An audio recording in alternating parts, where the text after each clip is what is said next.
Welcome everybody to the committee meeting here on Tuesday the 26th of May. And I just need to read this out. Please know that this meeting has been recorded by the Town Council and where possible live streamed on YouTube. Please note that the recording device is sensitive and the live stream may be recorded by third parties, so do not say anything you do not want recorded. If necessary, I will direct all recording in the room and the live stream to be stopped, but generally I want to avoid doing that, so we will normally record everything except any items taken in closed session. Members of the public may also make their own recordings, but must follow our rules for doing so, including stopping recording when requested. Whilst we do not accept anonymous speaking in the public forum, members of the public who wish to speak but do not want their name published must please indicate this before saying your piece. So, that's well removed. Number two, apologies from Chair, we have apologies from Councillor Page and Councillor Teixeira. Lovely, thank you very much. Declarations of interest and request of dispensation. Not sure if it is or not, but one of the grants, able seen as I contributed to it, don't know if that's a non-registrable principle. Want to record it? Councillor last. Oh yeah, Councillor item 9C, Haverhill Baby Bank. I believe some of the grant is to go towards renting premises of the company I work for, so I'll declare a non-registrable interest in these. Okay, Councillor Cox. And again, it may be nothing, but obviously Castleman's on there. I did used to work for Castleman for 10 years, so again, nothing's worth mentioning. You don't have an interest now, do you? No, but But you do, but I do, yeah. As affinity. Yes. Anybody else? No? We need to. So, what's your intention? To leave the room or stay? I'd be coming to be going, really, depending on how much of It's it. entirely up to you. It's not a... I mean, as long as you feel you can be objective and be... I think so, yeah, that's what I said. In that case. I would like to stay on this. Yeah. Councillor Green, you want to say? I shall leave the room for the Leave the room, yeah. Yeah. Does we have a proposal for Councillors Cox and Smith to stay? Which one? Sorry. Three of you put your hands up. Councillor Green, Councillor Amber. All those in favour, please show. Thank you very much. Well, we'll just do the minutes of the last meeting and the action points, and then we'll move on to the first grant for those who made it. Then I plan to move straight on to the manager's report from Jan. That's all right with anyone? Yep. Right. So minutes of the last meeting, so I held on the 3rd of March. I see you've all read them. Can we have a proposer, please? Councillor Smith, Councillor Hanlon. All those in favour, please show. Lovely. Thank you. Sign this.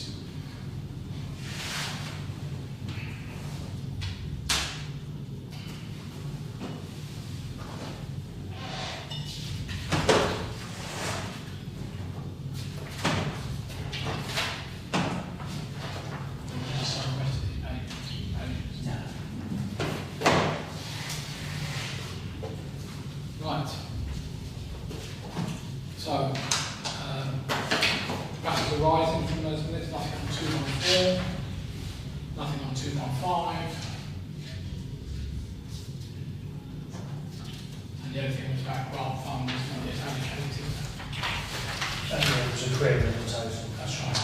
I think that was all Smith's also. Okay, have you got any questions on that? No? Okay, thank you very much. Right, so we're going to skip a little bit here to item 9 Charlie. See, the baby bank application for grants. Yeah, are you going to...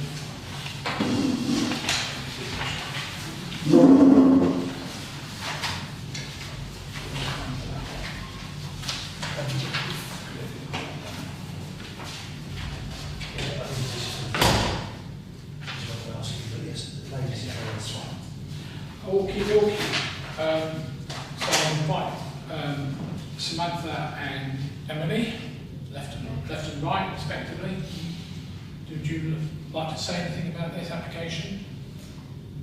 So You basically, don't have to, I'm just saying. well, we're quite happy to. So we set up in January, and then literally opened our doors on the 8th of March, and already we've nearly supported 70 local families through drop-ins and referrals from professionals and from self-referrals.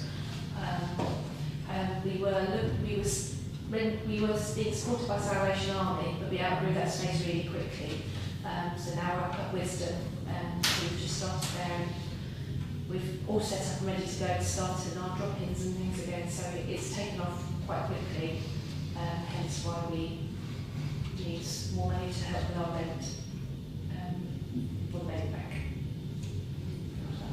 Yeah. Picking up really quickly. Okay. Councillor Smith and Councillor Cox. Yes, one thing that we crops up a lot is this is to pay rent. So how are you going to sort of cover ongoing expenses regarding rents? I mean, obviously we're not going to be able to keep paying you. So what is the plan for the future? So we've already been applying for grants, we've been doing fundraising, we've got a quiz night coming up, we've got some fates that we're attending. So we've got lots of things. We've got, what was the other one we were doing? A sponsored toddle. We were hoping to collaborate with Sunflower Centre and perhaps do a colour walk with them. So we've already spoken to Tina about that. So we've got things in the pipeline. We're working with the Baby Bank Alliance as well, so they're the big people that do a lot of it, and they have a lot of funding pots that we can dip into, and it really helps as well. Yeah. So this funding is to get over the initial setup costs. Just to get, and then we've had to, with the Baby Bank Alliance, every year, because we are working with them, they give us a grant as well. So the money will become, it's just that initial, we literally sort of hit the ground running, and we're kind of not quite keeping up with it. Okay. Councillor Cox. So I think we may have spoken via text at some point. And this has all happened quite quickly, isn't it? Very quick. When was the initial setup?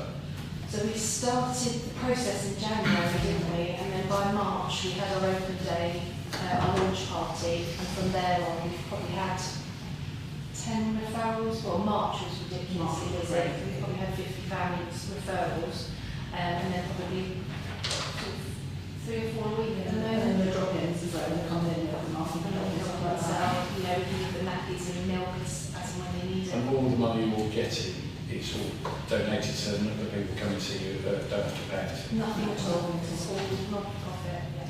So based on what you said, is there anybody else? I mean, if you people spoke to people like John Eaton and people Yes, John Eaton supported us as well.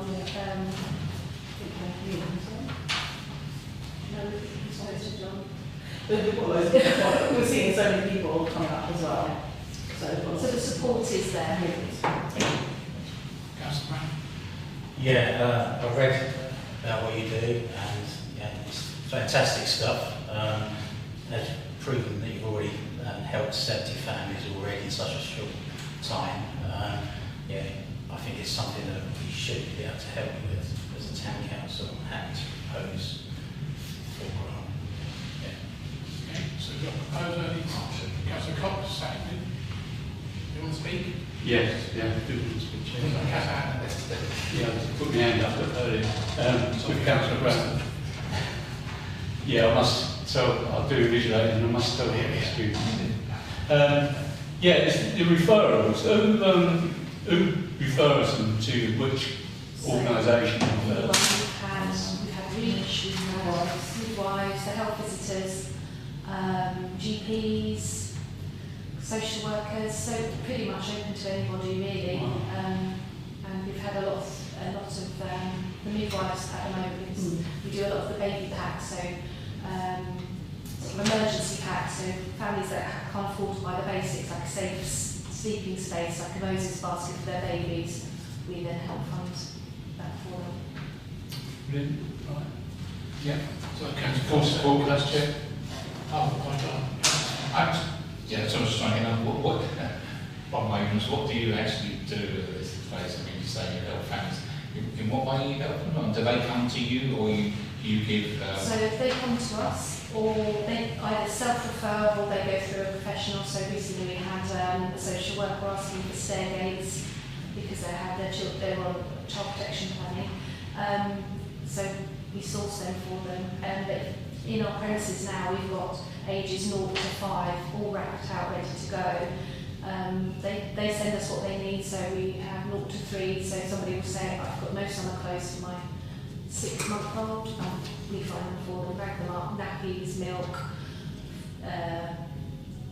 what else do we do? Cereals, whatever. I think what I was trying to get at is you're not setting an on-site facility where people bring their children up in nurseries. Oh, no, they do bring their children, but Yeah, we're looking after. I recommend you leave them in the car. Yeah, just Nikki, is there anything as a town council that we could do to support you? I mean, obviously it's going really well, but are there, I mean, there is the finances, but I can imagine, are there any restraints from the point of view of people, if it's going up, if it's boom, are you coping with the inundation at this point? At the moment, we've managed, but we are looking at getting volunteers, so we've already had people asking and people wanting work experience and things with us. Me and Emily both work full time, so I'm a health visitor, Emily's a health and child practitioner, so we work in the community, so that's where we saw the need anyway. So we are getting to a point where we are starting to struggle to juggle that kind of work, so we've got a lot of volunteers. So is there anything we could do to support them in any way? We can promote volunteering through Facebook, etc. If there's something we can send out, whatever the technical word is. So if we can help, and we can certainly refer things to us and we can forward it on. And obviously, if you do send things out, it's via the town council, generally we'll try and promote it too. But obviously, that's what I was thinking long term, there may be money, but this is going really well, and obviously there is a need.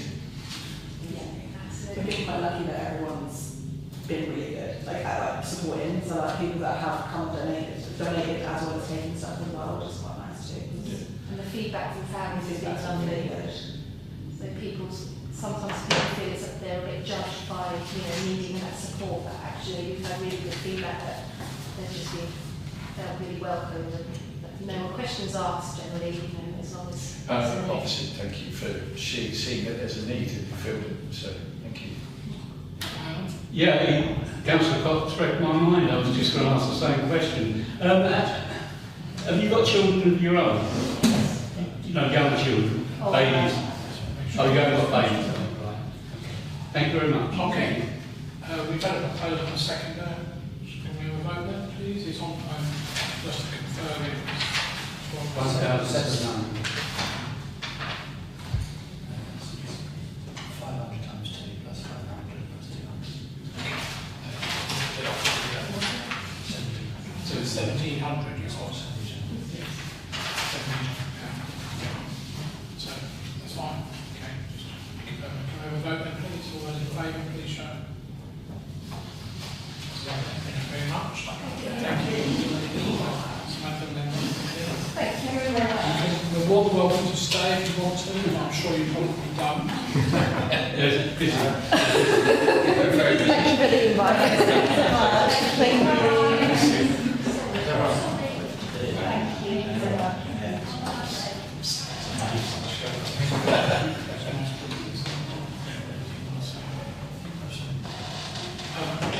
Paul, will you stay for the whole meeting? Yeah, I will. Okay, that's fine. Right, Paul, Yes, yes. time to speak if he wants to say. Because now is his only opportunity to speak. Is there anything you want to say? No, doesn't. Okay. Right, we're going to move on now to item 7A, which is created director of the Arts Centre down here.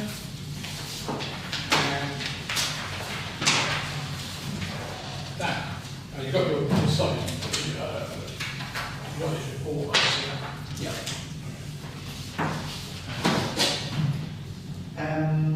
So the report's in, you've all had it, it's in front of you. I'm not going to go through it line by line, I'll take it that you've read it, but I'm very happy to answer any questions, or if there's something not in the report that you'd like to know about, and obviously very happy to answer any questions on that too. Councillor Smith. I think I saw something about some open air theatre thing on the reg. Is that something that we can discuss, or is that something you're involved with? Any idea? Can you give us any more So we're doing a trial of in June. We're going to do a piece of open air theatre on the rec. So it's family theatre. So it's Sword and the Stone, and it's a touring theatre company that specialise in it, who have approached me several times since I've been here actually, but I've never taken them up on it before. But we thought that it might be an interesting exercise to see whether there is an appetite for people to go and see stuff al fresco. The other thing is, it's a sort of, it's only a one-off, but so it's a bit of a byproduct, but it's another way of driving footfall to the kiosk, of course. So we've programmed it at the same time the kiosk is open, in the hope that people will buy their food and drink and stuff, and of course there'll be an interval. So we just, obviously it's very weather dependent. We sit here today and can't imagine bad weather, but it can turn so quickly, can't it? And we might have already had summer now. So who knows? If it's a terrible weather day, then it's not going to, clearly it's going to struggle. But because the weather is currently good and people are thinking about doing things outside, and it just so happened that we announced this and the sun came out, it's doing well. There's a lot of interest at the moment. Are you saying you're responsible for the sun coming Well, I don't know actually, but the sun definitely shines on the righteous, I was always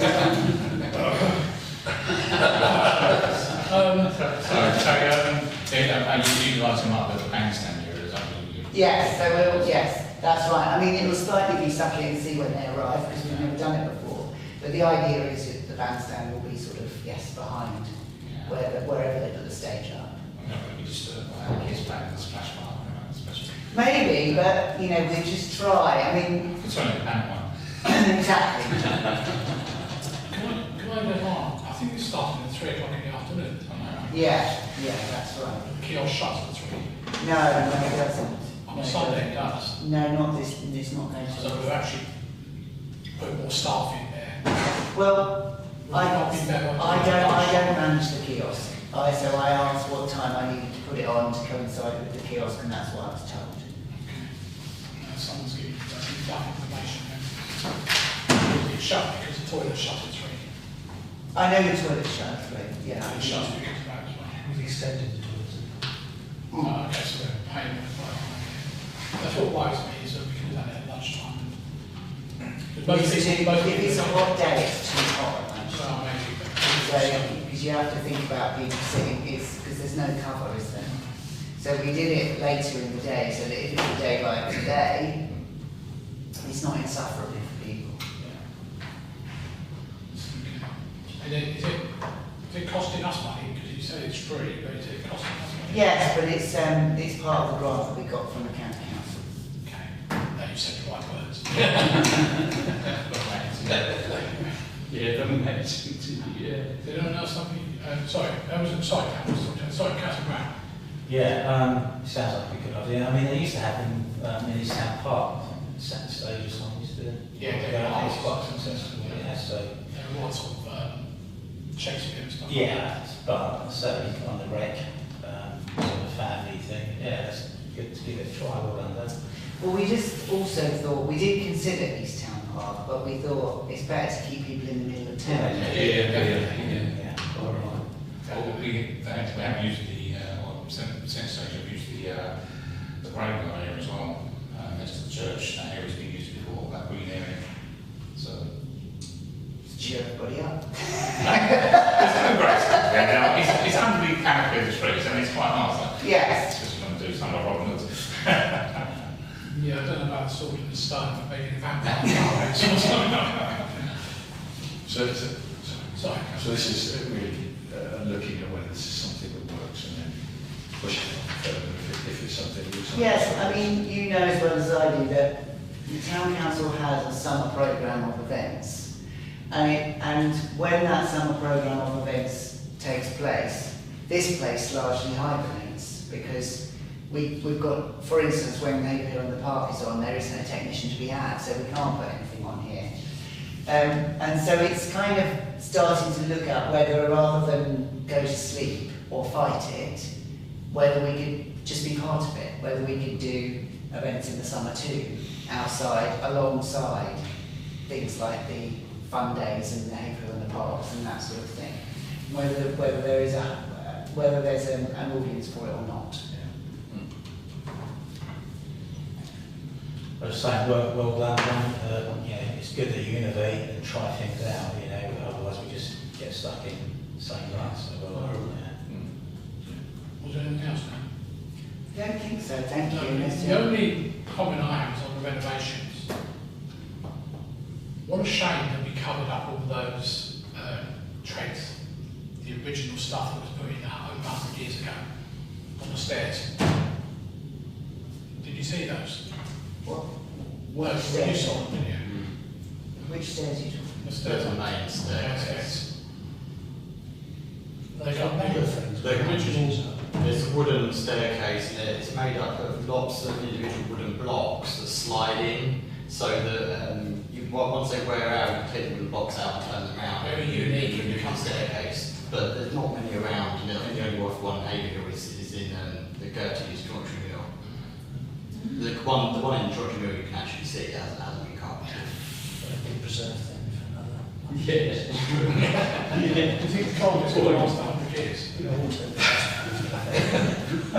No, it's good. It's a shame we should maybe put an exhibition up about it, because I think they should took some photos. Yeah, Brian Sharman have taken lots of photos of this. Might be worthwhile doing some just to show us.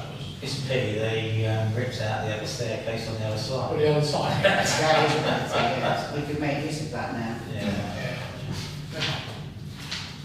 Okay, any other questions on Dan's report? Just say thank you. Thank you. Dan, you can go over now. Thanks very much. How do you want to stay? Well, Polite. Thanks, Dan. okay. Thank you. Right, let's go back. So, we might as well carry on then. So, 7B, which is the second report, the youth skill side of things, which is Karen Chapel and the team. So they've been busy continuing what they do already, the amazing work they do, and on top of that, they've been working very hard on setting up the engagement hub, which we would call is the alternative use of the zone as opposed to having open daily for soft play. And that's all looking pretty positive. We have had to apply to the County Council to become an approved, unregistered alternative provision.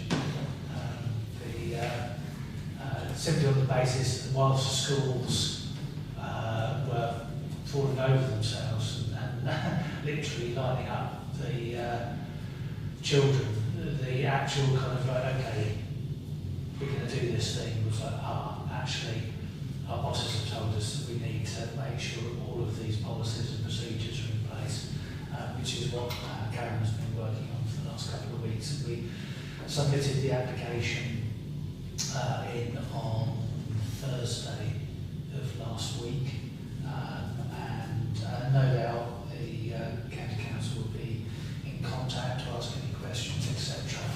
But that should have us up and running on that side of things for September.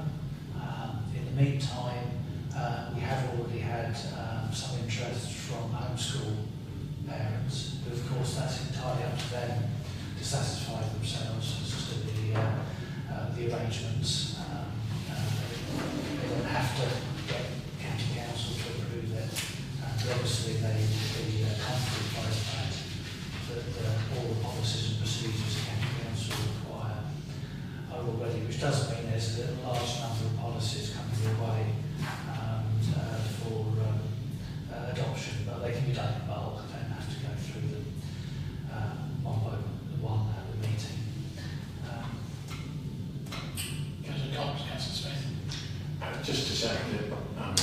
should have said this before, but from an educational point of view, can providing assistance as what's quite having in schools for a while, and happy to support them, but probably a bit late when they've done lots of work, but if they do want me to come and support them, more than happy to. Great, thank you for that. One thing we have to be careful of in an alternative provision is that we don't provide any school education whatsoever, because then Ofsted But it could be with the policies and things that will be closely related to education, Yeah, sort of policies and things. Yeah. More than that, so- Yeah, very great. I'm sure Karen will appreciate that. Thank you. Councillor Smith? Not on that point in particular, just the general, the mass of stuff that we do as a town council is incredible, really. And it brings to mind the scene from Monty Python, like Brian, what the Romans ever done for us. We see it on Facebook. Oh, what does the council do for us? They haven't done anything. If they come here and see, read these reports, and see what we do for the town as a town council, not taking any individual credit, but we as a town council do, you know, they'll be stunned if they want to read it. But how do we publicise this more? I mean, we're not going to put like a long report like that on Facebook. No one's going to read it. TLDR. So how do we publicise more what we do? We have mentioned this before, the fact that we don't shout out about what actually happens. And I agree with you about, you know, you don't want a long report that people, and I'm not saying you put it on Facebook, you might put on Facebook a link to something, but bullet pointed things, and when those people do constantly say, what do they do? What do they do at the zone? What do they do there? What do they do there? It's actually, you know, it's a bit like Stout View. I know you, Councillor Hamlin's been putting stuff on there. You know, it's actually, they're marketing it really well, and I think we need to shout more. Yeah, that's all I feel like sometimes with the last stop, not be lost, because it all rolls down again, as they say. Stuff that should be done by our authorities is not being done. It gets pushed down the line, and we end up as a town council picking up all these things which should be done by county, district, whatever. I've got Councillor Brown there. Yeah, I don't know if anyone heard on the radio the other day, the government task former cabinet is the, remember Alan Milner? Yes, he's doing a review of youth services in particular. We had made contact. So whether or not he would like to come down, we've not heard anything. Well, it'd be good, because he has some really interesting stuff to say, you know, and basically the shocking thing is that the government is spending 25 times as much on unemployment benefits for youngsters now on training, which is absolutely disgraceful. You know, so for youngsters that don't actually manage to get to university or whatever, basically it seems like they're just being thrown on the scrap heap that the government and some previous governments, it's not just the present one, unless it's been going on for a long time. They're just happy to pay benefits to youngsters instead of actually providing them with training and their goal in life, you know, and that's the point in someone's life that you really need to push them on. And you know, with what's been going on with national insurance and everything like that as well, it just, you know, employers aren't willing to take us and support going to youngsters to get them out, to learn a skill, to learn a trade, and it just seems that, you know, successive governments have just been willing to throw people in the scrap heap. So fantastic work that Karen and everyone's doing, but you know, if we can in some ways, town council, engage with them and say, look, you know, this is our town, we've got this, you know, this group of people trying to help youngsters, you know, come down and have a look at what we're doing, and you know, maybe this is a way of you know, forward for the whole country. I don't know, but just I would point out we do have county councillors standing here. Yeah. I'm sure we'll pass things back to the powers that be, whoever those powers that be. yeah, but Alan Miller's a powerful speaker, and there's, you know, this has been ongoing for years, and just think I know, it's, the you know, administration, who knows, Yeah. may change, I don't know. it's terrible, just sorry for youngsters now. So. Councillor Cox. It was just coming on to how we share the information, and all right, it might be all well and good putting it in written form, but could we, I mean, use, in this case, Laura as the mayor, that either on a weekly basis or a monthly basis, that there's a video also expressing these are things we've done, and putting a little bit of passion behind it to express, because then people get to watch it and got to wade through lots of information. And if you was to do that on a regular basis, on a, let's say, a monthly basis, I mean, at Carlton Manor, we used to do Carlton Manor TV.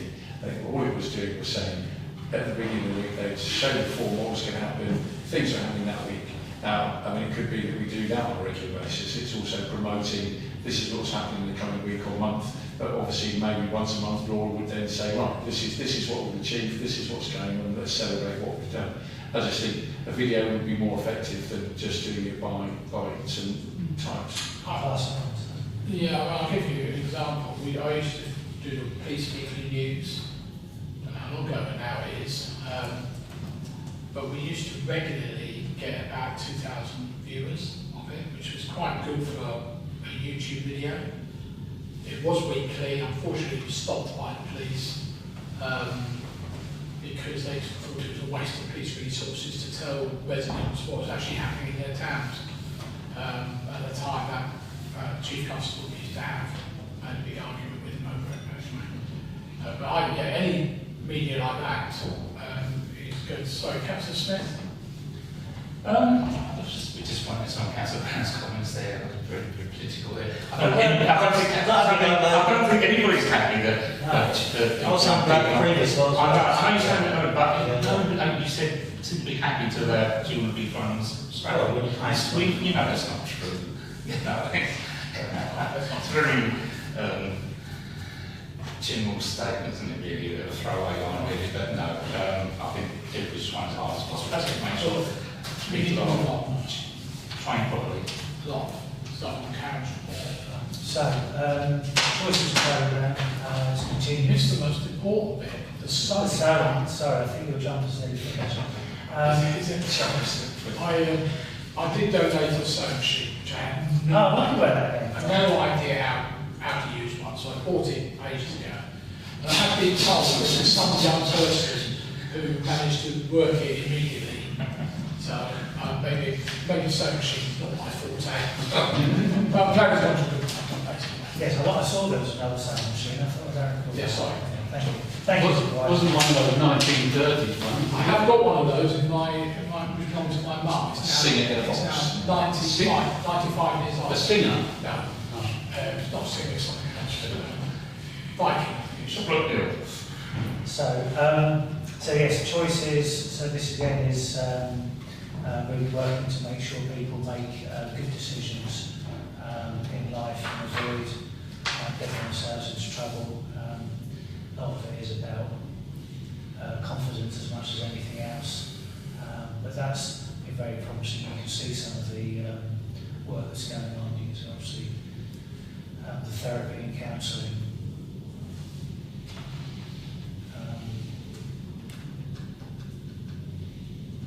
So on track is for the job club. That's been going quite a long time now. And the parent top group has been going quite a long time now as well. And continue to support a range of young parents and their children. A lot of this is around mental health and trying to make sure that people can actually cope with the modern world. So mental crisis, etc. Information outreach, I can answer questions on council behalf. The reports are always extremely full. I know it takes ages to read them.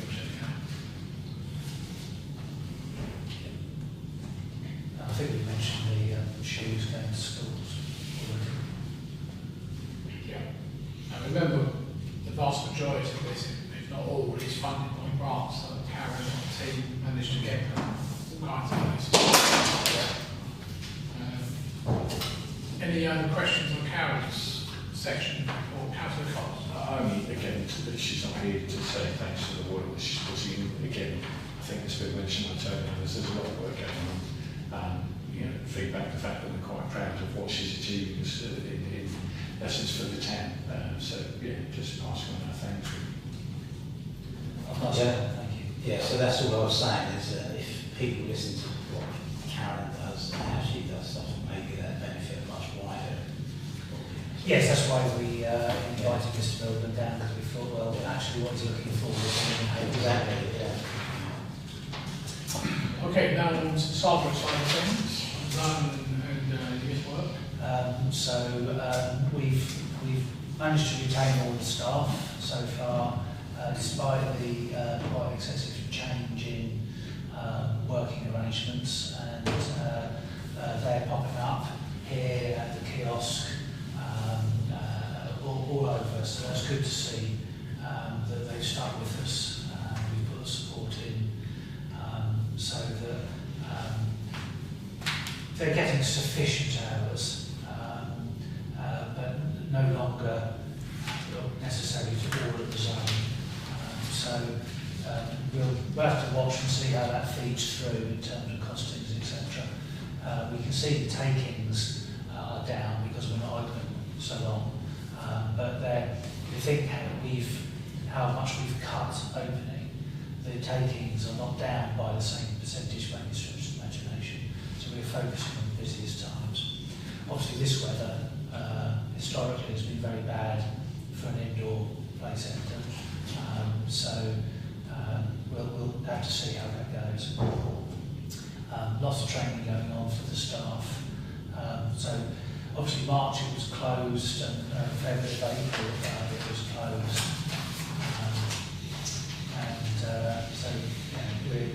We're having to build the numbers back up again. But that's just how it is. That's water under the bridge now. The STEM session still takes place, so there's a good number of people coming to that. And the good news is, again, in terms of funding, we've been successful in obtaining funding for the holiday activities and food programme. So we can be offered.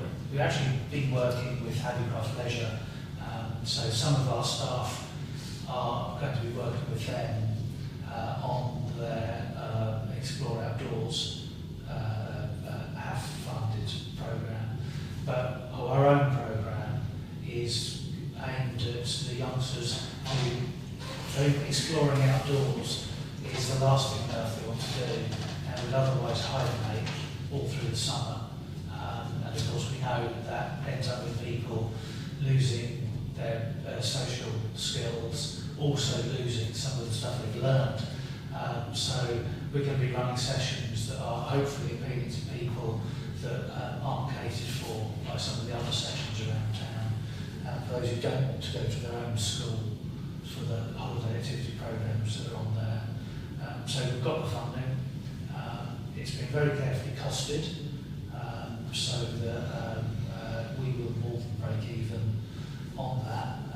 Although we will, we're not aiming to make a profit, but what we are aiming to do is make sure that we at least break even, but within that we will put a bit of extra effort in terms of, as it's the first year, so making sure that people have a really good time, so that they report back to their parents and report back to others what they did in the summer.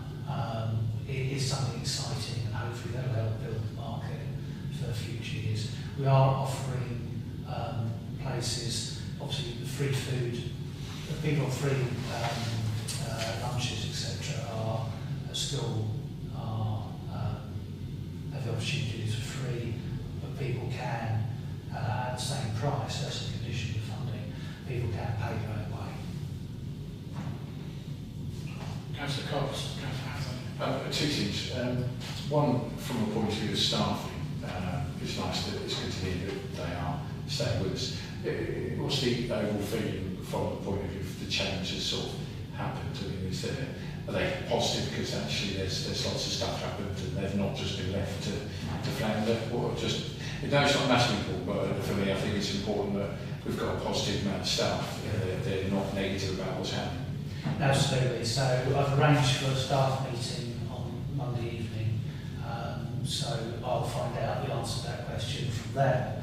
Anecdotally, what I've been told from people who haven't worked with them before, where they've got up to say 2 shifts in the bar, etc., is something that they've really enjoyed working in new places, etc. So that's good. But I'll find out a more general picture next week. I think the reason I say this, obviously, for me, it's them not presenting negative because things have changed. It'd be nice that they're feeling positive about the changes, and it is a positive change from our point of view. The other thing, just thinking about the activities and certainly what might happen over the summer, is there any coordination in talking to what the schools might be doing and other providers, so we're not just providing something similar, that we're not treading on toes, just providing something similar but in a different venue? It's a new field for us, so we haven't talked to the schools as far as I'm aware to work out what they're doing, and I don't know how closely people hold their cards to their chest.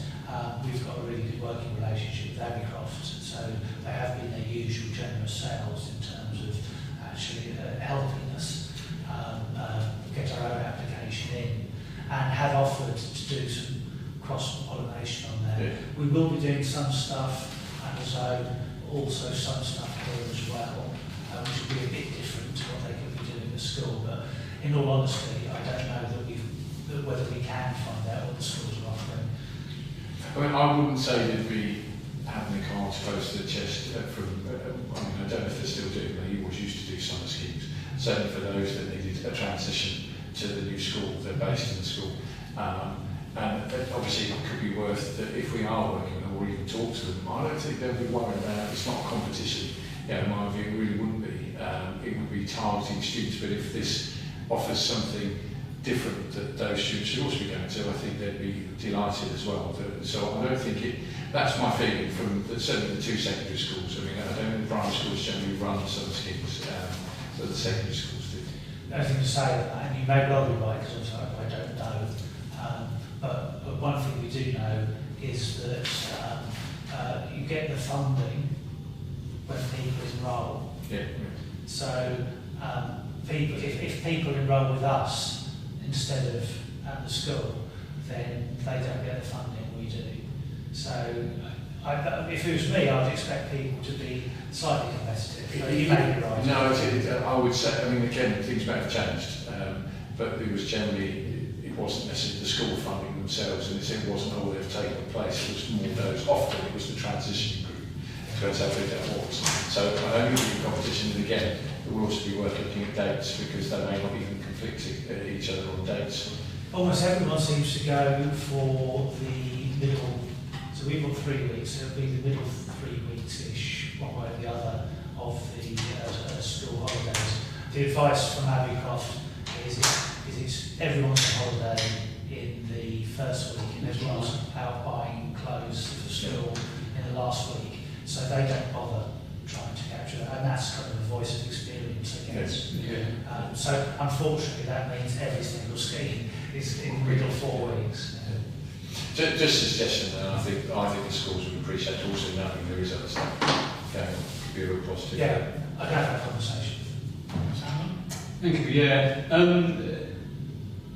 know that Karen is not involved with this bit. On the SEND, She is. Oh, she is. Yes. Oh, right.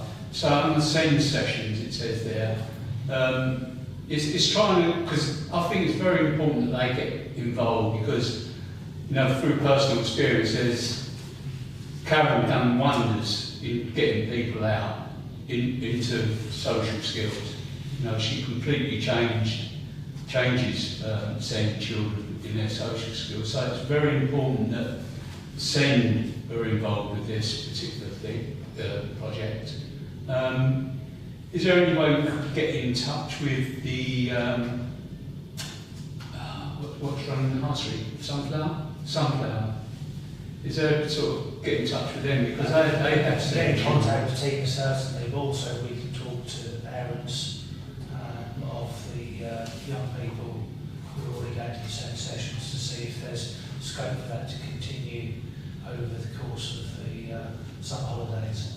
Yes, just for clarity, you may recall when we agreed the reorganisation of this, so everything happening out of Brandy Road. Karen is now line managing Sandra. Right. So she's it's to bring it all together, because you'll be aware with these reports, and they're still separate at the moment. So you read the same thing because they're both doing half and half of it. So we'll cut through that eventually. Obviously, that's the way you're sort of going to advertise this session, this project, certain project. Then is that way? Is it? Well, I've asked Joe and Karen, Sandra, and Sue to get together. I said we need to have the programme in place to publicise by the end of June. so that people sign up, those who are keen sign up very, very quickly, and that time will flash past.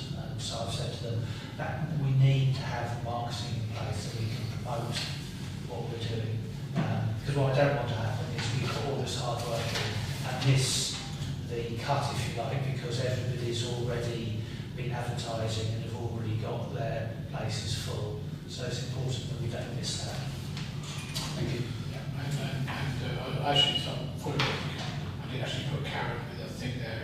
Of course, Karen has now got Vicky working as well, with some helping out as well, which would be another person. Yeah, she was the first person to go across to do some work for youth skills. Yeah, exactly. That's right. Yeah, because it's based down in the zone, do you ever have the issue of people having trouble getting down? Oh yeah, all the time. Yeah. Some of it's lazy itis, to be perfectly honest, but a lot of people have cars and come down. But there is always, it is definitely a barrier that I get that feedback from Karen all the time. And so sometimes they will go and pick people up because they're working with people who getting up from bed is a bit of an achievement. That's what I was getting towards. Almost heavy. It's one of the reasons for Castle Hill, of course. That whole project is about bringing it much more central. And what we're doing with the Boost Engagement Hub and the changes that you're seeing here, of course, is creating what we're doing now, what we'll be doing then. So we're actually, by the time we get there, we won't be doing a new thing in a new place. We'll already have some experience under the belt of doing this thing, and it's therefore something we know how to do in a new place. So hopefully that should make the transition smoother. Okay, well, youth work. Yep. So obviously Sandra's lead youth worker as well, and they've again, we have had some people who've expressed an interest in doing youth work, detached youth work from the team, so we'll work with them. So in all these ways it means the staff who otherwise would be losing, we're managing to find different hours, different funding pots, so that we can make savings on the zone. But yeah, all of the work that they do continues, everything at Castle Manor and the detached stuff. There's been some issues around town, and we try and make sure that we're working out how we can deploy the on-the-spot van so that where there are issues, hopefully it comes up. Obviously, being in the right place a week later doesn't necessarily mean the young people will come back round again, but if we can help kind of challenge people's behaviours, etc., and give them different stuff to do, then we do get involved in that. So the things that have been happening around town, these people are now to us as well as to the police, etc. Okay. The other thing I was going to add to that is I opened up the splash pad last Tuesday, a week ago today. It's been extremely well used. Every time I go down there, make sure I'm working okay. It's tons. I think yesterday, honestly, is conducive to that. We are obviously checking things, making sure it doesn't get dirty, making sure the chlorine tablets were replaced this morning. Coupled with that with the kiosks as well, that opened at the weekend, and obviously it's open this week, doing pretty well actually. Incredibly. Way more than I anticipated.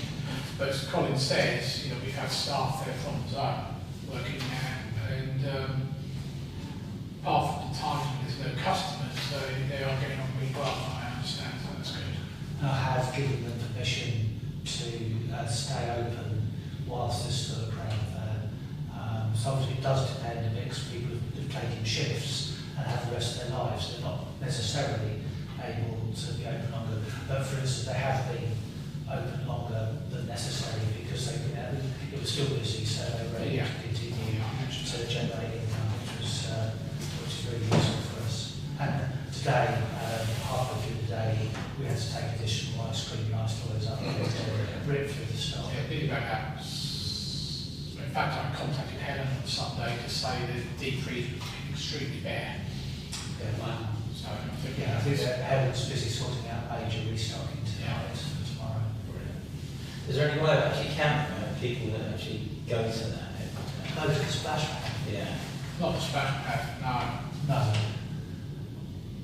Oh, well, obviously there is a way, but I mean, it's somebody physically stand there. No, that's yeah, but Might get a few weird looks. But they're running in and out of stuff. So. yeah, like the mobile phone data or something like that. Well, yes, they can, and I have got information from the company that does that, but it's actually really quite expensive. Oh, Yeah. It's Obviously, several thousand pounds. Oh, It's quite handy because it tells you not only how many people there are, but it tells you where the phone came from. right. So you get, you know exactly which kind of small postcode area it came from. I was up there for an hour on Sunday, I think Saturday as well, maybe Friday. Stood there checking if it was working, and I suppose there was at least 50 to 70 kids in there at one point. And they always moan when the water stops. It only stops because the timers, you know, they keep pressing the same thing. So, no, don't run over there and stand on that. Because that's the idea of exercise. Councillor Smith. Obviously, the size of the kiosks, you only limit to the amount of people can observe it. Very limited because of that, and it's also roasting hot. Yeah, I was wondering, like when we have shows in here, half time, yeah, someone come out with ice creams or whatever, could you do something like so somebody come to the break with, like the old days, like bicycle with the, that sort of, you know, I wonder if that's something that can be considered, perhaps. One of the things that's still outstanding is to tarmac an area and put some benches down directly opposite the splash pad. And the idea then was to actually effectively to have a waiting service so that we could serve people without them having to all queue up as well. I don't think there's a major problem. Actually, the most It's only when it's hot like this. the most sales are slushies, by far the most sales are slushies. Which you may be able to take I've got a slushy store. not like a great fact, but you know, they want multiple colour slushies.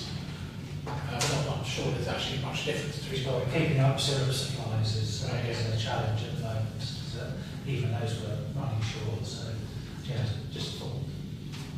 There was also something on Facebook where there was going to be some older girls in the splash pad today who were being a bit of a pest at the very least, scaring some of the younger ones. I'm not quite sure what we can do about that. I think we may have to have a think about if there's any books. It's very difficult to have anyone to try and stand there and march like a lifeguard or something like that. It's not quite how it works for a splash pad. But that's all. Well, these occasional things happen, and if it's occasional, it's not a problem. If it becomes a nuisance and people start complaining, we'll need to do that. Normally it's the mothers will sort it out. If they've got they look after their youngsters. A lot of other things turn to Facebook. but it also depends what time of day it is. If it's school leaving time, you get you get the older ones going there. I mean, I basically, me on Friday, I had a whole load of kids from, I don't know which school it was from, all in their school uniform, just going in there, getting totally soaked. I'm sure their parents would love that by the time they go home. So, Councillor Combs. I was just thinking, I suppose, when we were talking about that, was the splash pad, not the splash pad, but the kiosk would probably give us a pretty good indication of the numbers around anyway. I mean, The splash pad will tell you, the splash pad, and the kiosk will tell you exactly how many slushies. You won't know how many times people come back more than once. No, but I can tell you. I mean, he'd give you an indication of how busy it would be. I tell you how many customers, and I tell you how many slushies they've sold, for example.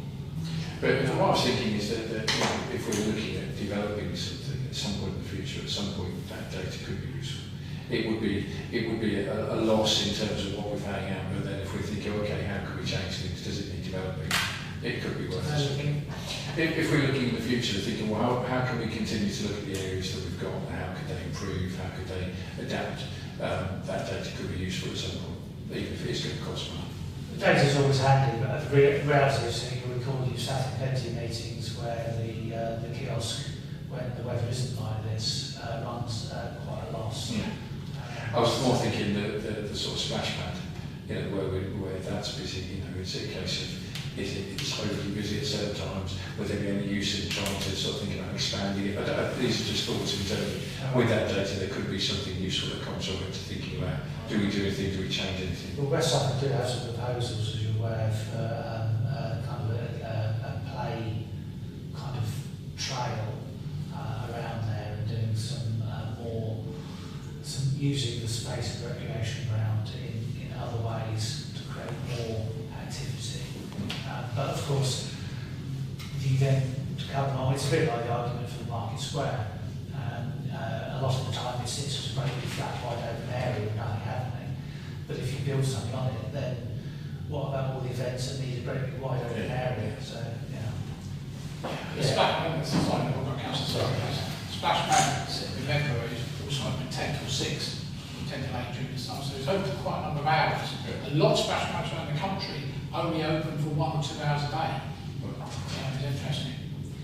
It's funny, we just talked to this announcement this other day, and it was saying about how busy it was, and what else could we put on there was talking about looking into a temporary beach or something like that. Just sort of sandy area for me. I don't know, it's difficult, I know, but it is possible to hire these things. as long as it's about a mile away from my splash pad. Yeah. I was about to say, all right, on the Market Square then.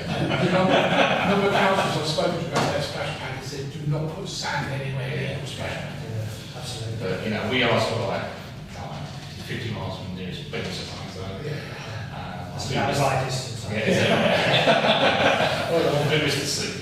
Yeah. Yeah, you mentioned West Suffolk planning on doing some other things, right? Well, you haven't heard anything about No, well, cheers. I wouldn't hold your breath. Right, so news to me. Right. So I assume I can go on that. So we go on to the community wardens, which you wrote. I don't think you've seen this, because it came in last afternoon. Yeah, just the bottom of the first page here is a lot of it's just sort of vandalism and open space. Obviously, it seems to be an ongoing issue. Do we know who the perpetrators are, or police aware of who they are? So It says like, at the very end of the bottom, first page, repair fence, water and open space. So it also mentions about replacing tiled birch or whatever. So is that an ongoing? So when we took it on, there was an issue around the back of the community centre where the playground is. To the side of that, there was a great big hole cut in the fence. I only realised quite how large it was, is that there was a lady walking the dog in the open space. And well, how did you get in? So I thought she'd followed us through where we'd opened the Harris fencing.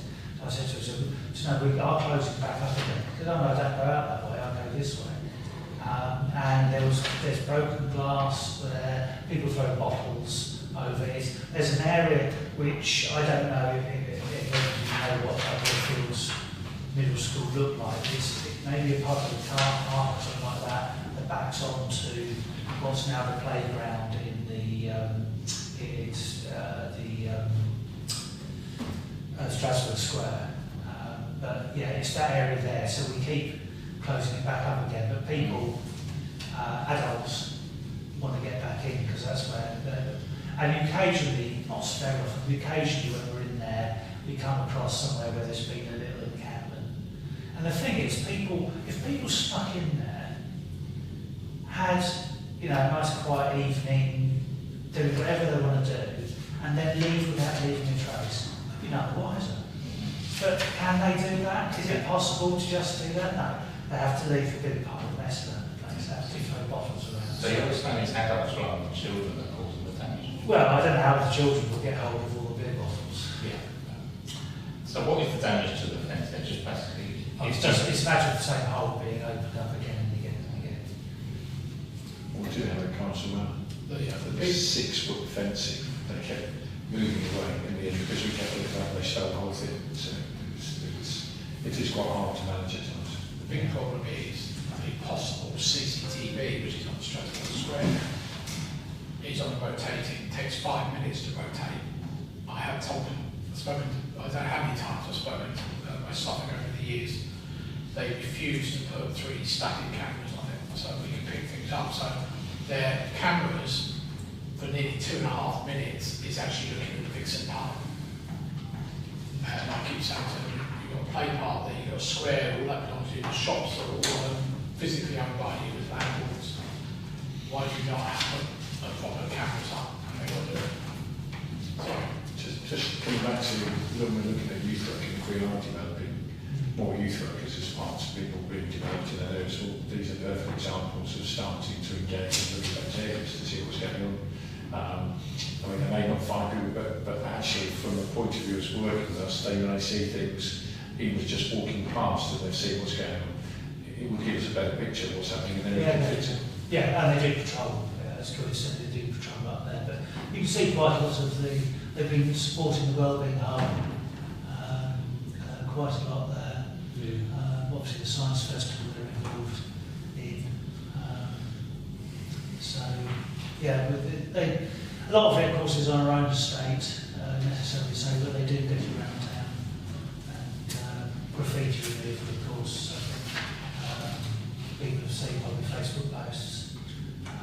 And all councillors, by the way, if you spot something you think needs fixing, do let us know and we can pass it on to the community wardens. Obviously, we give the authorities that are supposed to do it a heads up and a head start, but for some things actually we know they've had a head start and they're clearly not coming, so we'll just do it. Don't see why people at Haverhill should live with graffiti all over the place. That went go straight to my point. Yeah, great stuff that wardens are actually doing some graffiti, but I think there's been so much lately over the last few months.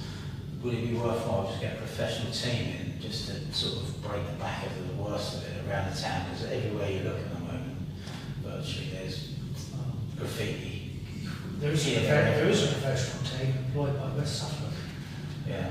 So, I mean, the thing is, I think we probably want to try and do a bit of joined up working to make sure that they're fully deployed here. Could we do that then? Because I say it's depressing when you go virtually every wall, you look up an alleyway and there's graffiti. It just drags everything down. Yeah, the police have made some arrests recently for the recent spate of graffiti. And again, not children. No. But the thing is we've essentially blessed for about 10 years with just the little sporadic outbreak, but the last couple of years we seem to have been told, I don't know if it's 2 or 3 people or what. It probably isn't very many people. Now, away from the adults trundling around doing it, the guy who was doing stuff last autumn was 43. Yeah. What can you do? But the police suggestion for a graffiti wall, we have permission from West Suffolk to do it. Persimmon have been very generous in their offer to support that. Council's may remember you allocated some Section 17 funding towards that. Yeah. So I've asked Sarah to pull that together and start progressing with that over our road.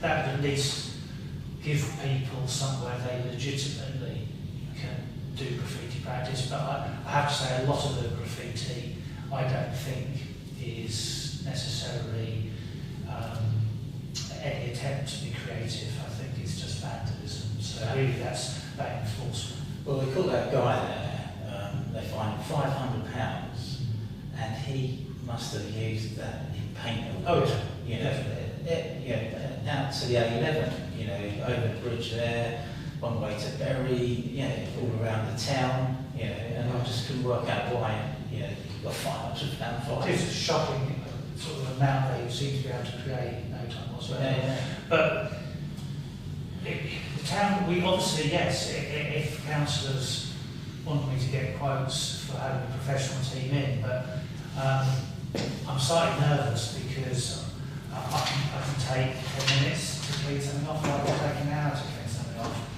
The same thing, how long, you know, how can I make sure that we don't get taken for a ride by somebody who we pay to spend a week and achieve half of what we think's. Usually we'll speak to the West Suffolk team and say that how much. Well, West Suffolk are the people who actually have the duty to do it. Yeah. So really it's a West Suffolk issue. Yeah, I understand that, but I'm just saying that something's on private buildings and then you get into that thing around. Exactly, West Suffolk won't touch. No, exactly, that's what I'm saying, is if it's our team and we just get on with it. And the big problem is that you clean it off, as we have done. We painted in some cases, and a week later it's come back again. How many times do you do this? Yeah, but it's a war of attrition, hopefully they... Well, one of the we've got problems someone's is- got to, you can't just leave it there. No, one of the problems this time is that the lack of surveillance. I told you It's not just one thing, it's like you say, lack of surveillance. If West Suffolk are paying to do it, it's still taxpayers' money, so it's either us, and to be fair, I think we'd make a better job of it, you know. Well, if we maybe, organised it. It's our town, we live here, our residents live here, so we're the people, you know, that need to really So sort of do these something. private buildings are not doing anything about it. No, exactly, but it's... And we can't get to it. Yeah, but at the end of the day, we're trying to build a better town and people walk around a nice place and it's always excuses around, we can't do this because of that, and that's why things don't get done. Yeah. Then Councillor McCready, then Councillor Coles. Yeah, obviously my normal modus operandi, if you like, when I get complaints about overgrowth and whatever, I'll go directly to what I think is the necessary authority. The problem with that is it's very difficult sometimes to know who owns what bit of land, it's just especially on these states like Clemson Parkway, whatever. So are you saying, Colin, don't bother doing that, just come straight to you, and then you will contact the people that are involved, and if they don't do it, you'll get the community wardens on it? To a certain extent. But It's very time consuming, taken after. if it's West Suffolk or County Council property, then yes, because we will check with West Suffolk. But I agree with you. If it's West Suffolk or County Council property, it could take a very long time, unless it's something that's actually offensive, in which case it's painted over rather than removed. If it's private property and it's doable, then no, we won't ask permission. Because if they say no, then that graffiti that Councillor Brown's just talked about, that's staying. That's never moving.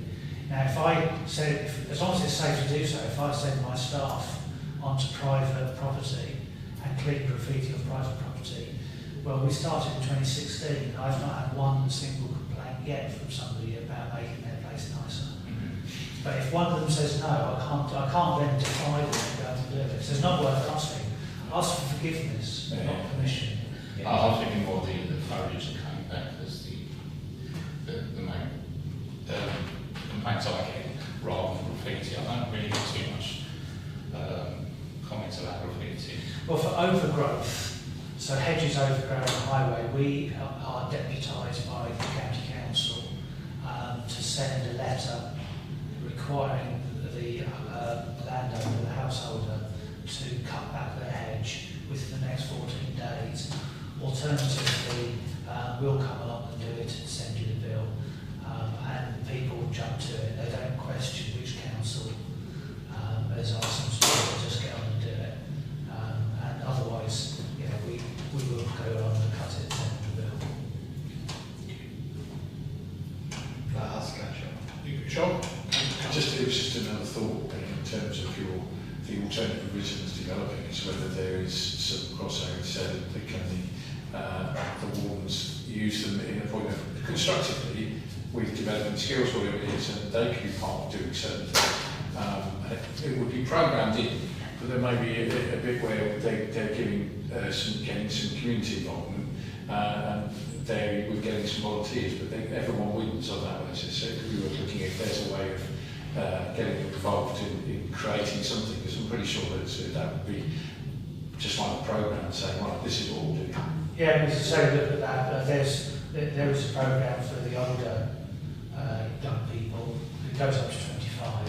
So anyone kind of over 18, in theory, would be okay if they wanted to work some volunteering. Obviously, we're working on the highway, so we can't have anyone under 18 doing anything like that. But also just thinking that, again, trying to look at encouraging more volunteers. If we was doing a video saying, look, we'd like volunteers, and it may be you're saying just as a one-off, we'd like you to come down and do this. Yeah, well, there's kind of a love your space type things that people can do, and there's the Great British Spring Clean that we publicise, and we do still Facebook people still saying they've picked up another load of rubbish, and so that's good. We do try and encourage that. We did have community ambassadors over once upon a time through the Haverhill partnership. That would tend to be very old people, mostly retirees, and that kind of petered out. That's nice. Very quickly, let's and I'm conscious I work with the Warden's Office here a lot over the last few weeks doing things. I've just paid quite a lot of money to get my industrial pressure washer fixed, so hopefully that might help on some of these places where it needs a bit more. Some chemicals, like touching. No, some chemicals are touching, isn't it? So we just have to see what happens with that, but hopefully we want to, when not now, when it's hot, is to like clean some of these railings over the Stourbrook, all that sort of stuff. But yes, security board was very good. I mean, today, somebody used the accessible toilet and it failed to flush the diaphragm, so it popped, and the community wardens had that done in an hour and a half. It was open again. Yeah. So again, can we, as part of the send our thanks to them, because actually we don't see these things that happen, we don't necessarily see them, they just keep going on.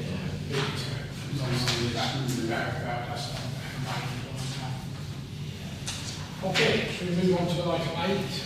Just to note the grant funds. This doesn't Include today, actually. what we've just done. No, that's what I thought. That was my question. So, prior to today, it's 35,832 on the rest of the year. That's just a noting. Yeah, obviously it's now 34,100. Well, yes, it might. Right, should we get on to grant requests then? First of all is Castle Manor to do for their prom, which is coming up very quickly. Yeah, to Chair, last year the question was asked, as we support Sam Ward, what is the value? And I was asked to go away and find out. We established £1,500, which is what we gave them as a result last year, as per the instructions of this group. So they've come back with another £1,500 request. So Sam Ward event is a week later here, so we are doing that other school already. So this is what we did last year at Newcroft. Right, well, you go first, you have another chance.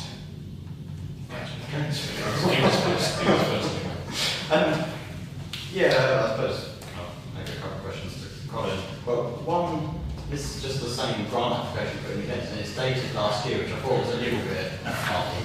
Yeah, so I do say to people, top and tail last year's application, if you're asking exactly the same thing. I think that some of that top and tail bit didn't happen, but they literally are asking. I was going to say, it doesn't come across very well, really. No, when I read it, Put some effort in, and yeah, I did think, well, actually, no, this literally is last year's application. yeah, and then obviously I was wondering last week we had some comments on the fireworks, and whether that was, are we contributing towards fireworks? I'm not really sure if they're doing that again or not, based on Well, copy and paste. the £1,500 wouldn't stretch to that. No, but then my other question was, obviously last year we said we'd do it as a one-off, and then in future years we said about hosting them here with the kind of same arrangement that we did with Sammy Ward. So we weren't actually necessarily having to spend money as such, it was coming back to us. What's happened with that? They really, really liked Newcroft, and when I passed on the original offer, it was actually before their event had taken place, the response from the head teacher was that thank you for the offer, that's fantastic, but we really don't want to be doing the same thing as Sandward School. So it's almost the last thing we wanted to do was do the same thing as Sandward. Yeah. I think, and then of course Newcroft did a really good event for them, and our marshalling of the red carpet for them worked really well. So yeah. it kind of enforced Newcroft. I think personally, it kind of puts me off it slightly. We're almost giving them more than what we do to Samuel Ward, because for Samuel Ward the money is coming back to us essentially, but by it being here, this means the money goes elsewhere. I don't know whether it really does come back to us, because we're not charging in the first place. So. Well, I suppose we did, we're not spending the money. Yeah, but yeah. So we're spending, we're losing the use of the building and staff. There's quite a large amount of staff, far more staffing for the event here than the event up there. The only staff we provide up there are 5 people to do the marshalling. But actually, the marshalling is really easy up there. Whereas in the high street, you obviously have to filter. You don't have to filter traffic. They can just all pull over and traffic can go past. You can't do that here. Okay. Do you know what date it is? It's a couple of weeks' time. It's coming up soon. It's coming up soon.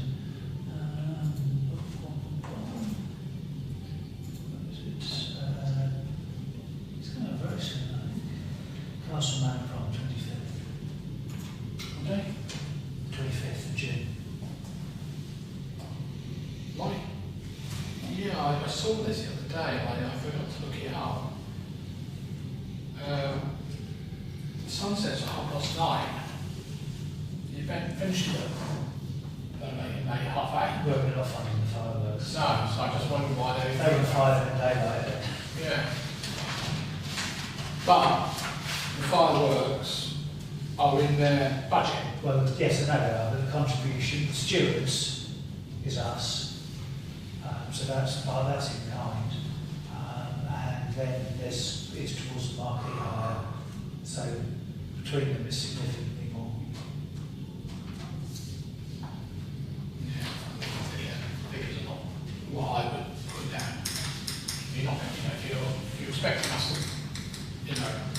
No, this is the total cost of the activity applying for. So it's not just what you're asking for us. No, I It's understand total that, activity. I understand that, but it's also the fact that you know, you can think about fireworks, and it won't be dancing around, at least not, well, it will be, twilight in an hour. The children want to raise money and fire it into the air, then that's up to them. You do things like that when you're young. Yeah. Just for fun. Yeah. Odd old concept, isn't it? Never done anything like that. So they're going to have to create a secret special into the evening. Unfortunately, it's on live stream. Okay, so they want That's me. £1,500. Yeah, I think I'm Oh, sorry, you wanted to think about, sorry. Oh, I just say no.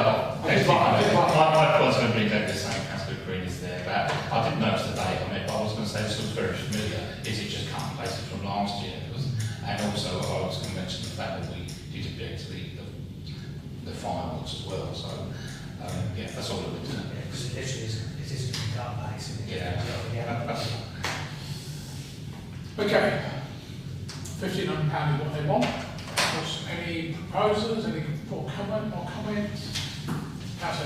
We're trying to stay impartial and thinking and listening to what people have said. I mean, if it was to happen this year, but to say well, it wouldn't be funded again based on various reasons. I think I can certainly understand what Councillor Creed is saying about they use the building here, which actually keeps them in town. There's lots of positivity of parents being around town. The focus is our town. I will say though, if from working at schools, they would always want something different. They wouldn't want a carbon copy of what the other schools do. They'd want their students to have something they feel is more unique to them. But my own thoughts is whether, if we're not sort of overly keen, is whether we keep it, that they know that next year it won't be funded. I don't know what people feel about that. Or whether it will be funded to this level and they've got to go away and think about it. Because I do think the fact is, the element is we're not spending the money. In real terms value, what you're saying, I get, but we're not having to keep the money. Well, we pay the staff for the same ward. Well, I'm just questioning staff. Sam Ward, probably more staff than Oh, we do. Hugely more staff at Sam Ward than we do at the Castle Manor. But we're saying that the staffing cost, we basically, is that part of £1,500? No, well, it is part of the £1,500, and it is here. The £260 is the charge out fee, because we only there for a short amount of time, and then leave them to it. Luckily, Councillor Burns kindly volunteers to collect the fence. £1,500. We take the fencing, etc. But after the last cars arrived, we gone. Whereas here, when the last car has gone, we are still having to maintain control of the high street for a good, well, I'd say half hour is probably underestimate, but It's at least half an hour. They go people because out. all the girls are back out across the road, they're saying hi to everyone, all the mums are taking the photographs, and all the idiots are still trying to drive 50 miles an hour up the high street to impress everybody, not noticing nobody's impressed whatsoever by their behaviour. But I literally, every year, have stood in the road in high vis with my back to the traffic so that they have no choice, because they realise I'm not going to look, they're going to have to stop. Because otherwise they will try, and do try forcing their way through, despite the fact you've got teenagers on the highway celebrating the fact that they're all in their fancy gear, they're all having fun, they've graduated school, and we're having to protect them from idiots who run them over. So yes, the staff room goes on. It's a saying that, I mean, for me, I'm reflecting on things that I think now recognising discussions is the fact that from the positive things we say we do as a town council, is there any detriment by that to giving them this money? In fact, to me, it's quite positive that actually there's quite a lot of people that benefit from this. We're not talking one or two, we're talking hundreds, and we're not also talking about the students, we're talking about the school and their families. So I think, I mean, I don't want to propose it because I feel as well I put myself, but I think the fact is there isn't a downside to this, and there's no downside to either school being supported as we're supporting. They could do a joint one. How would that go? Oh, yeah, that's Have you seen the project? I was wondering. Councillor I'm going to propose that we give the grant in full for the reasons that Councillor Cox has said. It's a big event in youngsters' lives. They're leaving school. They've been through a lot of stuff. It's an investment in their future, so I'm happy to propose. Yeah, I fully support what Councillor Brown's just said as well. So I second that. When I left school, I just walked out. So What happened? We were all taken into the hall and told what would happen if we were ever found on school premises.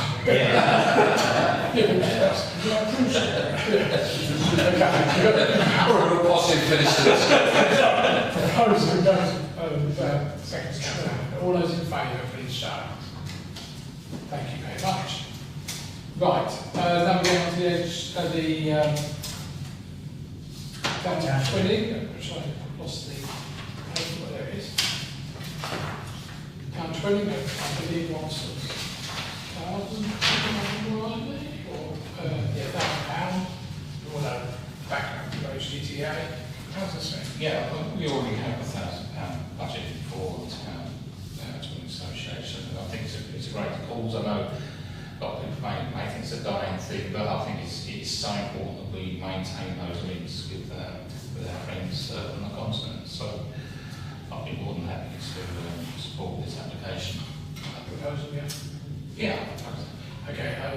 to say that they finally, which I'm very pleased with, they're now getting the schools involved, which I think is much more important. Councillor Hunt. I'll second it, and I was just going to say, I've always got my last things as me, to be actually meeting in the town, so they have been instrumental. It's not just them, but the links are there, so hopefully that will continue. So I think they are, as you say, acutely aware they've got to put the effort in, otherwise it will be a group that will fizzle out. Councillor Freddie. Yeah, probably the opposite really, but I think it's like now I've never really quite understood the point of town twinning. But like I said previous years, I think what disappoints me still is that most of the outings are outside of Haverhill. It seems like we bring people over to see Haverhill, and the first thing we do is they go hunting in Cambridge, they go off to the seaside, very little time and money is actually put back into the town's economy, which doesn't really make a lot of sense to me, but Councillor Smith. When you're on these trips with the Townsmen Association to Haverhill and whatever, you spend very little time in their towns. They take you out to see their area. It's not just the town. It's you know, whatever event happens to be around the area at the time. So it's not unusual that you go to places outside of your immediate area. If they come over every year or 2 years, there's only so many things that you can actually see within Haverhill. So they do have events in the town. It's just that when they take them out for the trips or whatever, it does tend to be a bit further afield. It's just a natural thing to do. I'm afraid Councillor Reeves is a bit young, so probably don't understand what Townsmen's associations were started for. It was to, you know, to engender that friendship across borders and to show that we have got more in common than divides us. So I think it's important that we carry on this sort of engagement. They were really started, I'm going to say, I know it's a school, but equally back in like the 50s and 60s with pen pals. Yeah. That's where it came in this country. I personally would love to see them expand in terms of which, like Massachusetts, you know, maybe Massachusetts or Haverhill, one of the Haverhills in Constance, you know, just to expand the thing, but you know, it's not matter. Right, I've got a proposal in the second now. All those in favour, please show. It's carried. Thank you very much. Right, Haverhill Singers. And they want I should say, sorry, Chair, that Mrs. McMahon's giving apologies. She was hoping it would come. Oh, okay, that's fine, yeah. They've done a comprehensive thing, they want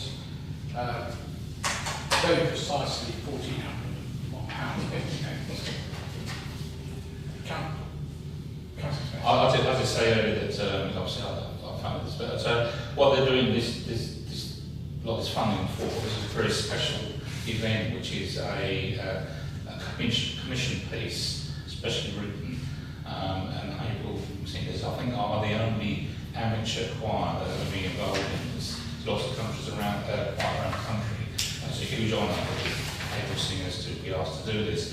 It is through links with the musical director. It's actually a friend of his that is actually writing the piece, and as I say, it's a specially commissioned piece.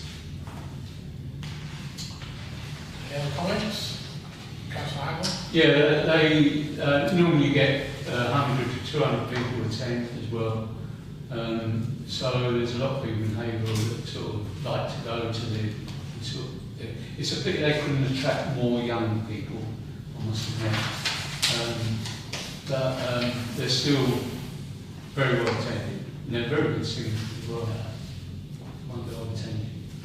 I'd like to second. Oh, second? Yeah, you propose. I'll propose. I think you did something, yeah.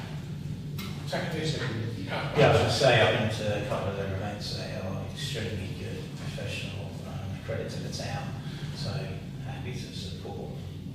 Yeah. Okay. So your proposal second, all those in favour, please show. Then finally, Home Start Southwark.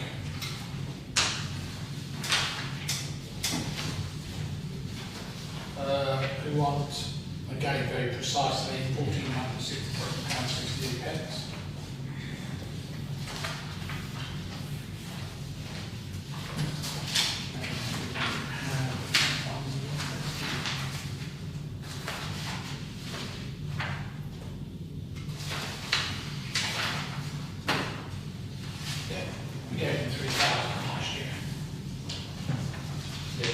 this is Chair's Mums in Mind course. It's a special course for that, for Home Start.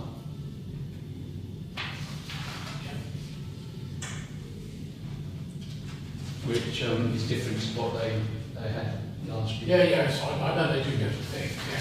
They obviously go to, I keep It's a very, what I was going to say, it's a very important. community chestnut. That's called private communities. Farming communities. Yeah, it's a very important thing. It's sort of, you know, parents and whatever, and children as well.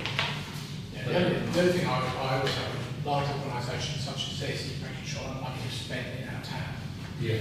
not Yeah, and this just in the pot. this definitely will. Councillor Smith. Yeah, I'm happy to see it's in April Centre just replace the car walls, which is next to the facilities. So, yeah, pleased to see something actually in the walls. I think looking forward, I think if I am reading the new music right, I think we're going to have a lot more applications coming in the future, unfortunately. So I think we need to, happy to support this. I think we've got to be aware of there may be an avalanche coming over next year or so. Yeah, my only comment, if nobody else, is it does worry me that their contribution to income source is always very low compared to what they expect from us. They are a big organisation, they've got a lot of income over Suffolk. Are they just depending on us to finance the stuff in Haverhill? Councillor Brown sort of suggested earlier on is where do we get money from elsewhere? Councillor Cole. Based on what you're saying, I mean, we've said it to other people, do we provide, let's say, half the funding, give them a chance to, let's say, another 3 or 4 months to look where they can find it and then come back to us. To be honest, my first thought is to want to support all of them. So this is quite difficult. I mean, I don't know how, if we said yes, I think to me it's looking at, we had the baby banking, is it a case of that, there are problems and we do need to support them to plug these holes that are there. But of course they've got to be mindful that we can't always keep giving funding. I think it does come down to start asking the question, where have you tried? What have you tried to do? I'm not against giving it to them, but it's whether we say, look, we'll give you half, come back to us in 3 months' time to look at where you've gone to. I don't know what people feel about that. Or we just give them the whole lot and say, next year if you apply again, or next time you apply, we'd like to see we've tried first. I'd be tempted to the latter, but no, I think the problem is for a specific course, a 10-week course, I don't think it's something you can swiftly use all the people or nothing. Well, in which case I would say I would propose it on the basis that we ask them to try and look at where they'll find funding in the future. I think in general we have to be stricter with what we're able to give out. After tonight I've only got about £4 left. My money is going fast, and we say yes to pretty much everything, which and most of it I think is really good. But we're probably going to end up in a situation again where we don't have money to be able to give. I agree. Okay, Councillor Smith. I'll say if we minded not to give the full amount, I mean, as I said, it's in my board, I would be happy to give some of my locality projects towards it, if necessary. If the town council were prepared to do the £1,000, I forgot to do the odds.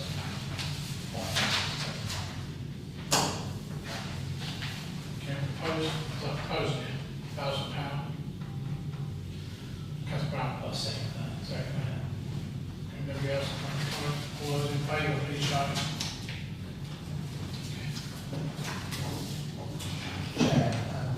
Chair, just for the record, the £9,000 total is what's spent, and 35,000 remaining, so there would be 29,000 left over, 4,000. Yeah, about 4,000. But I'm just looking at the local. We're just looking at local organisations. to a certain extent, it gets shifted around because the town 20 comes out Tends to be a bucket. Just thinking of this, because obviously this is going to be a question that's going to come up on a regular basis, and what Councillor Cusin says is totally fair. It makes it very difficult for us, because we, in general, see there's lots of people working. Can we not, as a town council, apply for any funding that would support this pot of money? Is there any external sources we need to apply to that would top this up? It's always possible, but generally speaking, grant givers don't like giving grants to grant givers because they want it on in their annual report, not somebody else's. So if we were asked by somebody to please can have £2,000 and I want to distribute it to other groups, I think we'd be saying no. Well, if we want them, those other groups have £2,000, we'll pay that decision. I was more So thinking, there's not a what lot you're saying of is right. I'm more thinking, is there, like, are there pots of money for community use that actually we're applying for community use because we'll support various agencies? There are. The reason for the hesitation is that it has been the case in the past where, for instance, one Haverhill got, for I think 3 years running, got to allocate what's the notated Haverhill share of what's now Thriving Communities, so that West Suffolk handed over the reins and one Haverhill partnership could allocate that money going forwards. So there is a precedent for that, but I mean nowadays I don't know quite how that would even begin to work because Thriving Communities is so hugely oversubscribed. Yeah. I can't think why the councillors would want to shoot themselves in the foot and have less money to give and hand over money where suddenly we're handing out left, right and centre. Is there a way then of looking at local business that they would be saying that we'll give £1,500, but actually when that bottom is given, we'll get a recognition, but they're not having to do the work. Yeah, that exists already. That's the Suffolk Community Foundation. So businesses and high net worth individuals can allocate an area and say, for instance, businesses in Haverhill could say, I want to support stuff in Haverhill, I'll put this much money to one side. They're basically the Suffolk Community Foundation, what they do is they administer millions of pounds like that. Does Saffron Walden do that sort of thing? No idea. Because I think they give out a yearly amount of money. The town council? No, it's Saffron Walden Building Society. They may well do. Yeah, they give out a certain amount. But there's loads of them, like Tesco's do, all these people. I think what Conor said about the Communication Foundation is, that's what I was thinking about when I saw this, when I printed it off yesterday, is why are they not applying to these organisations? Even if it's 500 quid, it's still 500 quid. Maybe something we can add. Well, I think we already have got our website.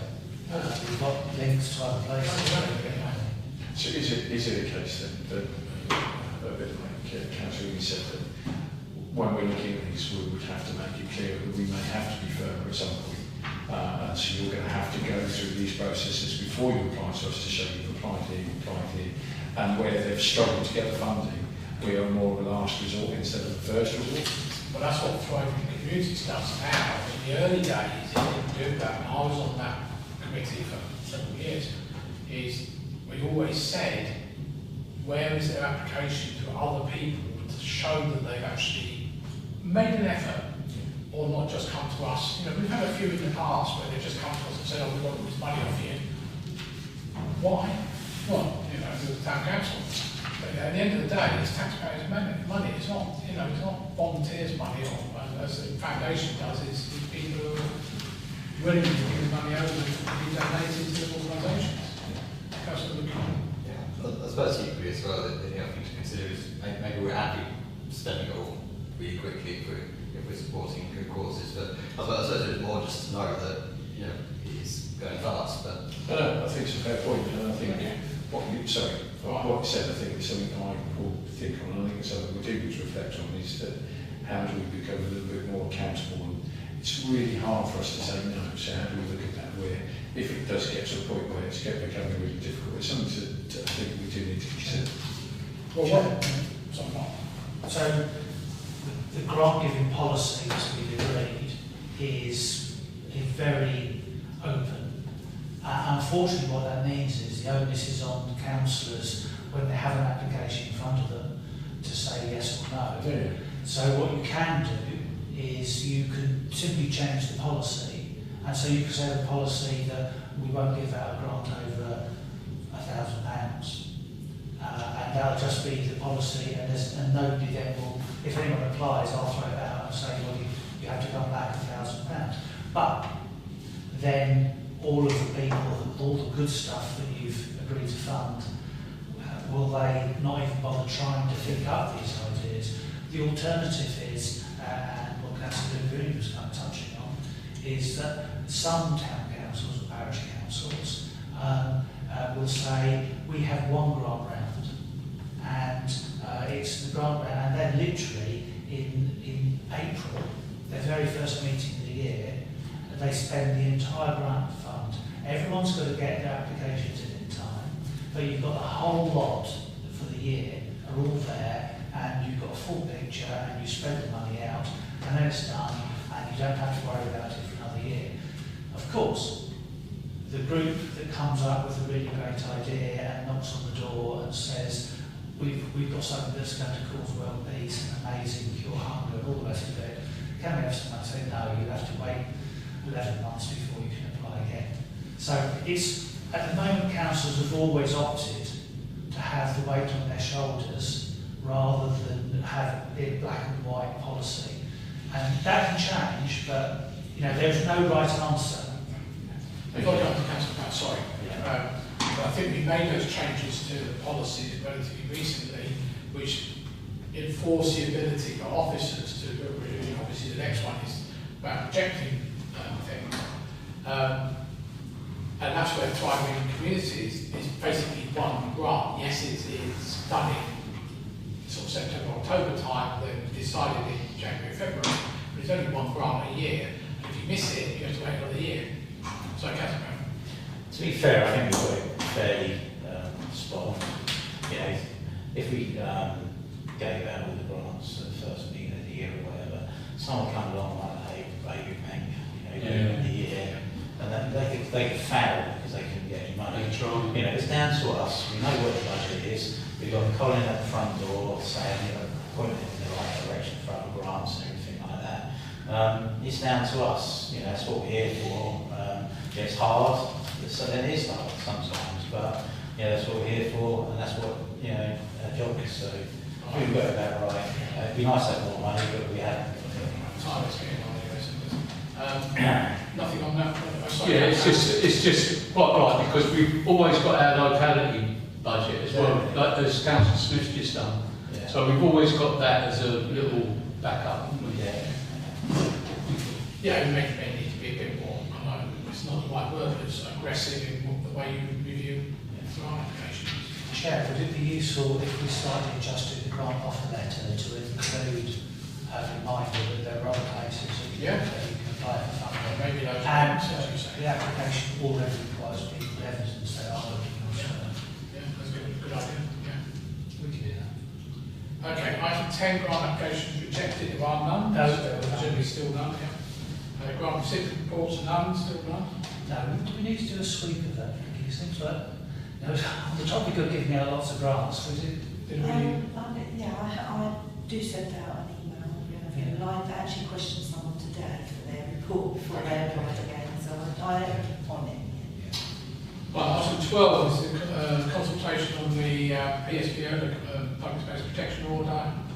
Only seems like 5 minutes ago we did this previously, but last time and the previous time and the previous time to that I made all kinds of comments to West Suffolk, which they totally ignored. I tend to go from what the police want. The police want, obviously, to expand it a little bit here. Berry has some of this already.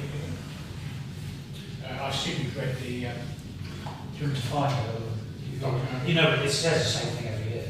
Yeah, but we make recommendations around begging. Begging, that was included in the consultation, so as far as they did take notice. No, they're taking notice of the police. It's the Yeah. police who's done that, yeah. Mine was more about the areas, like the fact that he still had the old Haverhill Croft in the area.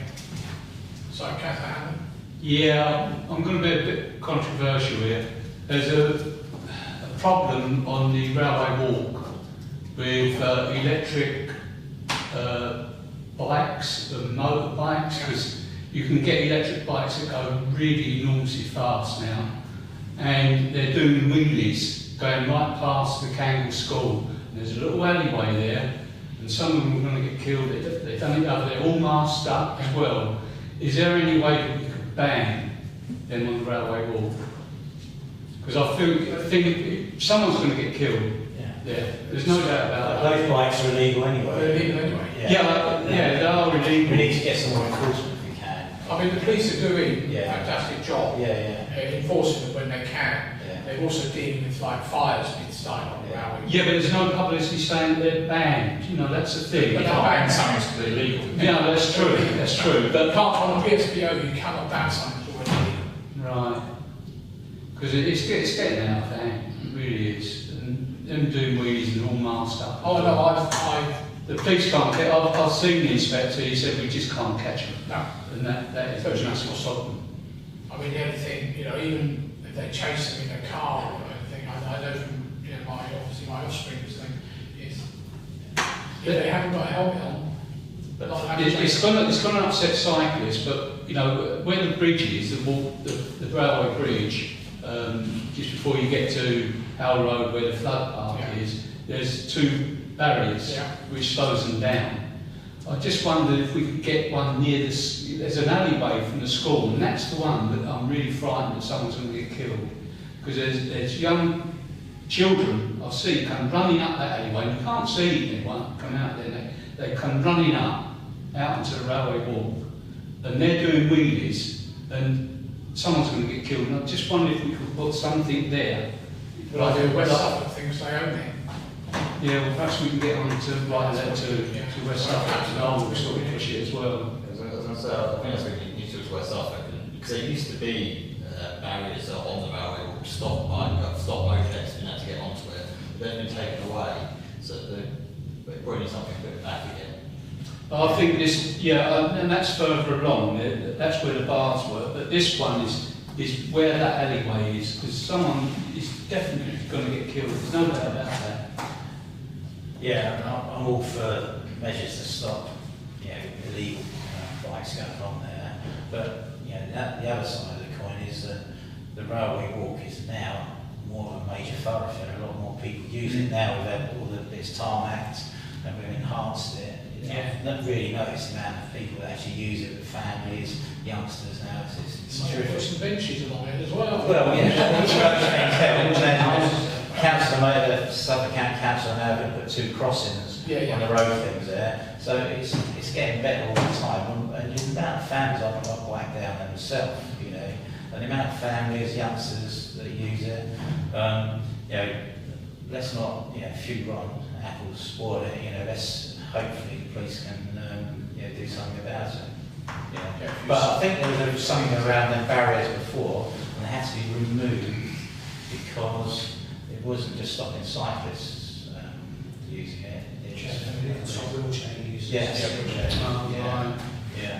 The chair, we can find out where that location is. That sounds like something slightly different that we could perhaps look at and then write to the West Suffolk suggesting a solution. If you could let me know precisely where that is. Right, on the PSPO itself, are we happy to say we support the PSPO, especially the request from the police? Well, I think we did, Yeah. Okay. 100%. If the police ask them, you should Yeah, support can I propose them? Sorry, Councillor Hammond, seconded. Councillor Clark, all those in favour, please show. Right, quickly moving on. Working Party civic events, first of all, held on the 16th of March And when did we have the 18th of May one, so it's just the 16th of March one. Civic events. Can I have a proposal, please? Councillor Smith, seconded. Councillor Brown, very quickly. All those in favour, please show. Thank you very much. And on community events held on the 20th of April. Seconded again. Councillor Hamlin proposed, seconded. Councillor Brown. All those in favour, please show.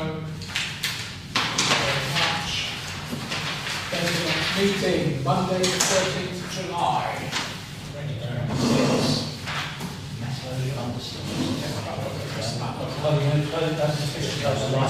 I'm going to say it again. You can just get your face in front of the